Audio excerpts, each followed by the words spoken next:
Bonjour and welcome to my channel! Fala pessoal, Paula Gleice aqui e hoje eu vou fazer um vídeo super legal que vocês pediram lá no meu Instagram, que é métodos para estudar outra língua. Quais são os métodos mais eficazes, comprovados pela ciência, que ajudam vocês a estudar de maneira melhor, memorizar e principalmente absorver aquele idioma que você está aprendendo. Então vamos lá?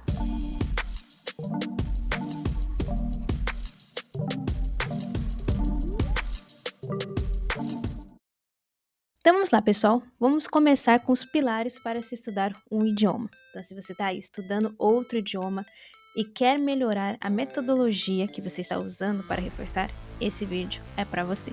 O primeiro pilar que você deve estabelecer é o vocabulário. Você só consegue ter uma familiaridade com outro idioma aprendendo vocabulário, que é o significado das palavras, é o seu primeiro contato inicial. Outro pilar importante é a gramática, a compreensão auditiva, a expressão oral, a leitura, a escrita, cultura e contexto, interatividade, que são participações em conversas, redes sociais. E por último, a gente tem tecnologia e recursos, disciplina e consistência. Então, o que significam esses pilares de aprendizado? Os métodos que eu vou te mostrar aqui, que são métodos comprovados pela ciência e métodos muito famosos também, você joga lá no Google, tem bastante sobre esse conteúdo, são para reforçar esses pilares que você vai estar aprendendo através de um curso, ou sozinho nas redes sociais, ou através de aulas particulares. Vai sentar e vai ver vocabulário, vai ver gramática, vai ver expressão oral, vai ver tudo isso quando você está aprendendo um idioma. E a pergunta é como memorizar isso a longo prazo, como manter isso constante no seu ritmo de aprendizado. Então, para facilitar aqui, eu fiz um pequeno esqueminha da repetição espaçada. O que é a repetição espaçada? É quando você aprende algo pela primeira vez, seja uma palavra, uma definição ou um conceito, e a informação é armazenada na memória de curto prazo. E a memória de curto prazo, ela tende a cair muito. Então, tudo que você aprende ao longo do tempo, você vai esquecendo, e a repetição espaçada é um método que te permite ficar recobrando essas informações. Então, como é que ela é feita? Eu coloquei aqui um exemplo que você está aprendendo, os verbos modais em inglês. Então, dentro lá do seu curso, das suas aulas, você acabou de ver os verbos modais. Então, a professora te passou 1 hora inteira de verbos modais. Então, no primeiro dia de estudo, você aprende o que são os verbos modais, você aprende esse conceito. Você aprende, de fato, quais são os verbos modais. Eu coloquei aqui alguns exemplos. Can, would, should, could, etc. Então, você tem esse vocabulário. Você aprende também os significados, as aplicações, os contextos, faz os pequenos testes, você tem aquela aula gostosinha, você adorou, você falou, nossa, agora eu sei de tudo sobre os verbos modais nessa aula. Aí você anotou no seu caderno, no seu Notion, no seu bloco de notas, você fez aquelas anotações. Você acha que você vai lembrar por quanto tempo tudo que você viu em 1 hora de aula? Provavelmente, se você largar e nunca mais ver verbos modais, você dificilmente vai ter uma ideia ampla ou vai saber aplicar os verbos modais, certo? Aí dentro da repetição espaçada, a gente tem as revisões. 24 horas depois desse primeiro estudo, você revisa os conceitos que você aprendeu. Então, dentro o que são os verbos modais, quando é que usa, o que diferencia um verbo modal dos outros verbos. Então, você foca nos conceitos e nas aplicações e reserva os seus flashcards. O que são flashcards? É o que eu estou fazendo aqui com vocês. Em vez de vocês pegarem tudo, todo o conceito dos verbos modais, você pega pequenos conceitos e coloca nos flashcards. Você pode fazer isso em aplicativos como Anki. Eu posso fazer um vídeo inteiro sobre como utilizar esses aplicativos de flashcard, se vocês quiserem. Pode usar Evernote, pode usar o próprio Notion, que eu gosto bastante, e pode usar materiais físicos, como os próprios post-its, uma folha de papel. Mas o importante dos flashcards é que ele tem sempre, na parte da frente, o primeiro conceito, por exemplo, os verbos modais, na primeira parte você coloca o can, só um exemplo. E na parte de trás, a parte que você vai descobrir, vai relembrar o conceito, você tem aí o significado ou a tradução, a informação-chave que você precisa mantê-la.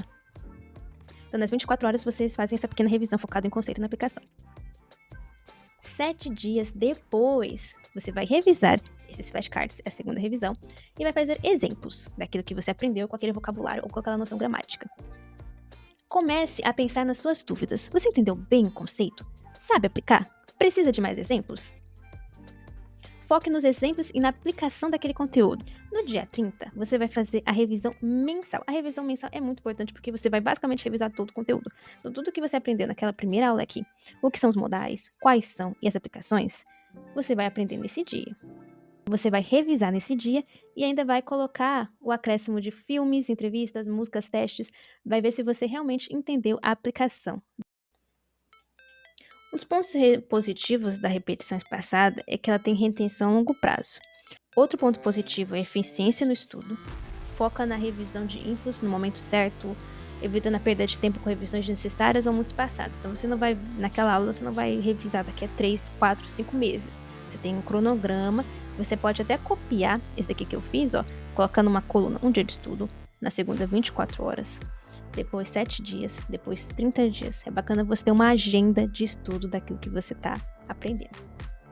A gente tem economia de tempo, porque concentra o tempo de estudo nas informações que são mais desafiadoras, otimizando o processo de aprendizado. Então você vai focar naquilo que é mais difícil para você, porque lembra que já no segundo dia você faz a revisão do conteúdo e nos 7 dias você busca entender, você busca ver se você realmente entendeu aquele conceito. Então, mas é claro que nada é perfeito, tem sim pontos negativos.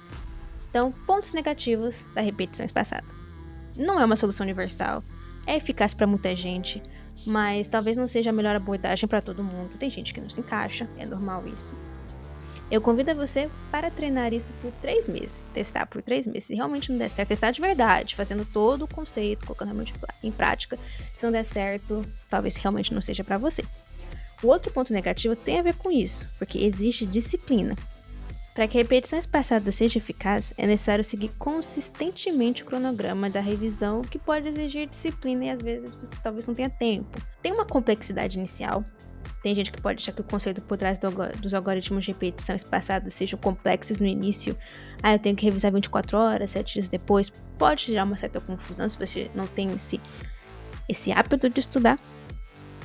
E tem uma limitação para conhecimentos mais complexos, e eu acho que esse daqui sim, para mim, é o maior ponto negativo da repetição espaçada, porque por mais que seja adequada para aprendizado de coisas como vocabulários, fatos fechados, conceitos simples, sabe? Informações muito complexas e abstratas não são tão fáceis de colocar no flashcard, por exemplo, e não são tão simples de ficar revisando. Talvez demanda outros recursos que a repetição espaçada não possui. Então, esses são os pontos positivos e os pontos negativos. Aplica e fala para mim nos comentários como é que tá sendo o seu desempenho.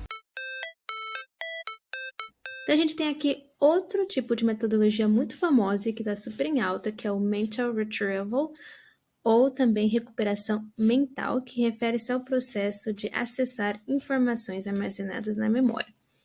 Então, assim que você tenta se lembrar de algo, tudo isso está envolvido em um processo de recuperação mental. Eu gosto bastante desse termo.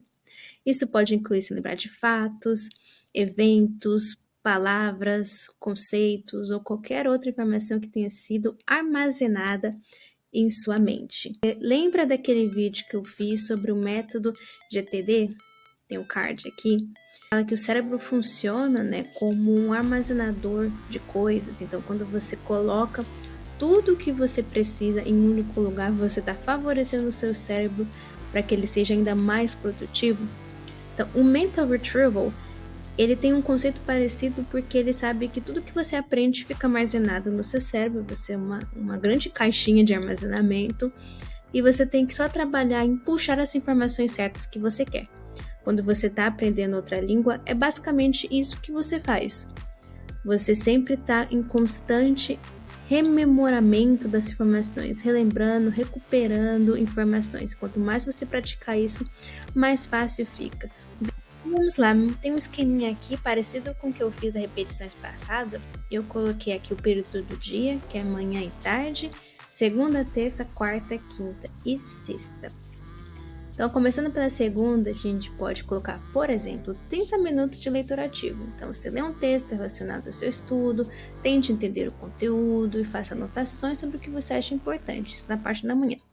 E na parte da tarde, 30 minutos de revisão com flashcards. E olha só, você pode usar repetições passadas aqui, que eles usam bastante flashcard, dentro do Mental Retrieval. Então, use flashcards para revisar termos, conceitos, chaves ou fórmulas. Então, de manhã temos uma leitura ativa e de tarde a gente tem aqui um conhecimento mais passivo, Ou seja, ver os flashcards. Na terça, 30 na manhã, 30 minutos, resolução de problemas. Então, você aborda problemas práticos relacionados ao seu estudo, que pode ser quizzes, testes online. Então, você vai fazer exercícios. E de tarde, você pode formular perguntas relacionadas ao estudo e tentar responder, estimulando a recuperação mental através dessas respostas. Então, você vê que são bem curtinhos, 30 minutos de manhã, 30 minutos de tarde. De manhã sempre tem o ativo, o mais importante, porque a gente tende a estar com mais energia de manhã e ao longo do tempo a gente perde essa energia. Agora, se você é uma pessoa noturna, que de manhã acorda acabado e que de noite tem mais energia, você pode reverter também.